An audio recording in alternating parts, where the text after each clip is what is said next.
नमस्कार and welcome back to my YouTube channel Rising Star 2.0।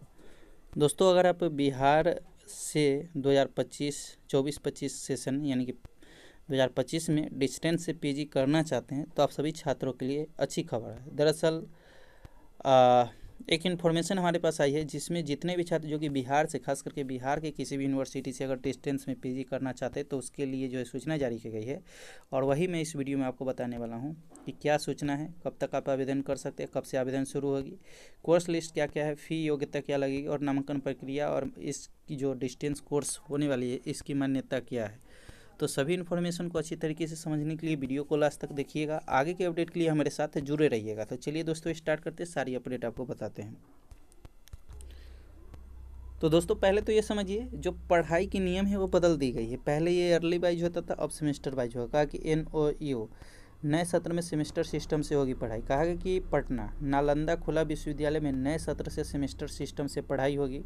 इससे पूर्व बीबी में वार्षिक सत्र चलता था। बीबी के द्वारा इसका रेगुलेशन तैयार कर लिया गया है, उसे डिस्टेंस एजुकेशन ब्यूरो को भेजा गया है। उसकी स्वीकृति होते ही बीबी सेमेस्टर सिस्टम से और नई शिक्षा नीति के अनुसार पढ़ाई शुरू हो जाएगी। बीबी द्वारा उसका सिलेबस भी तैयार कर लिया गया है। हालांकि अभी स्नातक की मान्यता बीबी को नहीं मिली है। कुलपति प्रोफेसर डॉक्टर रविंद्र कुमार ने कहा है कि नियम अनुसार जैसे ही डिस्टेंस एजुकेशन ब्यूरो का निर्देश था, सारी प्रक्रिया कर उसे भेज दिया गया। जल्द ही नामांकन की स्वीकृति मिलने की उम्मीद है। पीजी विभाग को स्वीकृति मिल चुकी है, इसीलिए यूजी में अधिक परेशानी नहीं है। तो अब चलिए बताते हैं कि जो है किस किस विषय से जो है आप आवेदन कर सकते हैं, क्योंकि अब नियम बदल दी गई है, क्योंकि अब सेमेस्टर वाइज होगी। ठीक है ना, आपकी पढ़ाई जैसे रेगुलेशन के तहत जितने भी अभी यूनिवर्सिटी में पढ़ाई होती है वैसे अब इसमें भी होगी। ठीक है,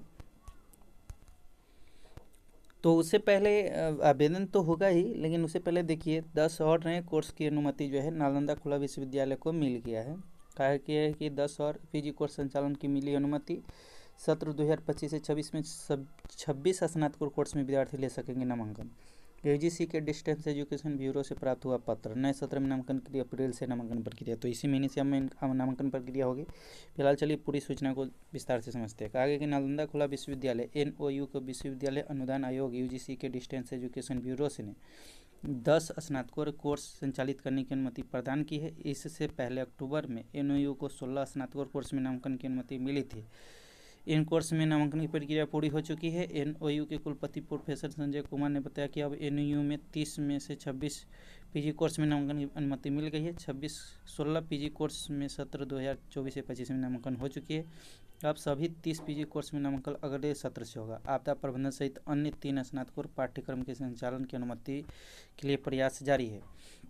अब कहा गया कि नालंदा खुला विश्वविद्यालय में इंटरमीडिएट स्नातक व स्नातकोत्तर के कोर्स के संचालित किए जा रहे हैं। यूजीसी के दूरस्थ शिक्षा ब्यूरो से स्नातक और स्नातकोत्तर की भी मान्यता समाप्त होने के कारण 2022 से नामांकन बंद था। पिछले साल 16 पीजी कोर्स के संचालन की अनुमति मिली थी। कुलपति प्रोफेसर संजय कुमार ने बताया कि नए सत्र के में स्नातक कोर्स में भी नामांकन की संभावना है। स्नातक स्तर से 29 कोर्स के लिए यूजीसी दूरस्थ शिक्षा ब्यूरो से नियमित संपर्क किया जा रहा है। अगले सत्र में नामांकन कोर्स स्नातक कोर्स में भी नामांकन की अनुमति मिल जाएगी।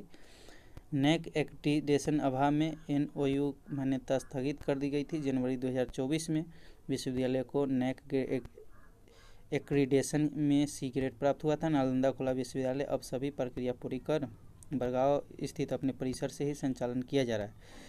अब देखिए इसमें कहा गया कि क्या क्या चीज़ के विषय में कि इसमें पढ़ाई होगी, सो समझिए। पीजी कौन कौन से कोर्स होगा। तो बैचलर ऑफ लाइब्रेरियन साइंस बिली से आप जो है नामांकन ले सकते हैं। Bachelor of computer application BCA कर सकते हैं। MA उर्दू में कर सकते हैं। MA संस्कृत से कर सकते हैं। MA इतिहास से कर सकते हैं। MA आप जो है जर्नलिज्म से कर सकते हैं।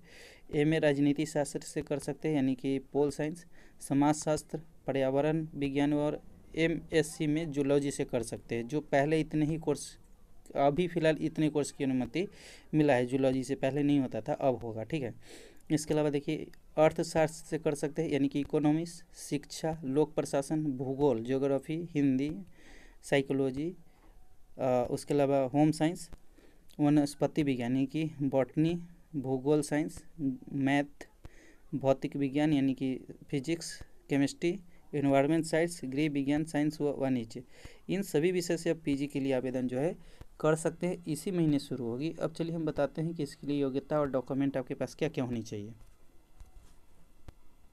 तो दोस्तों सबसे पहले तो ये समझिए कि अब ये ईयरली वाइज नहीं प्रोग्राम रहेगा, ये सेमेस्टर वाइज हो जाएगा। तो आपको जो है एक साल में 2 सेमेस्टर मतलब पीजी में कुल 4 सेमेस्टर की आपकी जो है पढ़ाई होगी और 4 सेमेस्टर की परीक्षा होगी। तो पहले हम बात कर लेते हैं एलिजिबिलिटी की। तो master in degree in science, अगर आप मास्टर प्रोग्राम के लिए फॉर्म अप्लाई कर रहे हैं आर्ट में, तो उसके लिए आप जो है बैचलर डिग्री होने चाहिए किसी भी सब्जेक्ट से, तो आपका पीजी में नामांकन हो जाएगा, ठीक है। वही अगर अगर आप साइंस सब्जेक्ट से अगर आप मास्टर करना चाहते हैं तो कहीं ना कहीं आप जो है ग्रेजुएशन होने चाहिए उसी सब्जेक्ट से, मतलब साइंस से ही। इंग्लिश अगर आप करना चाहते हो तो बिलिस आप पहले होना चाहिए, और अगर आप कॉमर्स की पढ़ाई करना चाहते एमकॉम करना चाहते हैं तो आप बीकॉम होने चाहिए। और कहीं ना कहीं ये योग्यता है। फ़ी की बात कर लेते तो फ़ी थोड़ा बताते हैं, लेकिन इस फ़ी में आगे पीछे आपकी रहेगी क्योंकि सेमेस्टर वाइज होता है, तो फीस उसके अकॉर्डिंग आपको फ़ी लग सकता है। फिलहाल योग्यता आप समझ गए होंगे। मान्यता की बात कर लेते हैं। तो मान्यता यूनिवर्सिटी का पहले ही देखे है कि सी ग्रेड है, और कहीं ना कहीं ये वैल्यूएबल जो है एक डिग्री होता है, यानी कि जो ग्रेड है। तो आप इसे करके अपना क्लास करने से बच सकते हैं, साथ में जो है एग्ज़ाम आप सिर्फ देने जाएंगे, और ये वैल्यूएबल सर्टिफिकेट होता है। आवेदन जो है जल्द ही शुरू होगी। जो सब्जेक्ट मैंने बताया है उसी सब्जेक्ट से आवेदन आप कर पाएंगे। जब आवेदन होगी तो मैं आपको कंप्लीट वीडियो बना करके अपलोड कर दूंगा। अगर आपके मन में किसी तरह का कोई क्वेश्चन है तो कमेंट करके पूछ सकते हैं। फिलहाल मिलते हैं अगले वीडियो में। जब तक के लिए जय हिंद, जय भारत।